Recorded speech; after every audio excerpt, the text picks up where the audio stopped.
In this video, I'm going to show you how to import pandas. To import pandas, you go import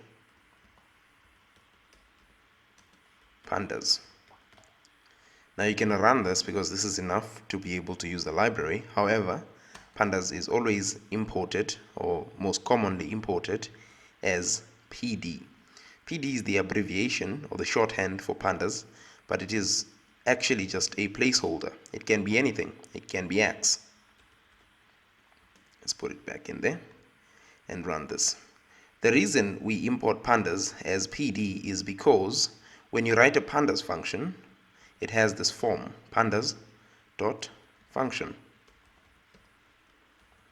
Now you can see that it would be better to write PD rather than the whole name of the function here. So we import pandas as PD. See you in the next video.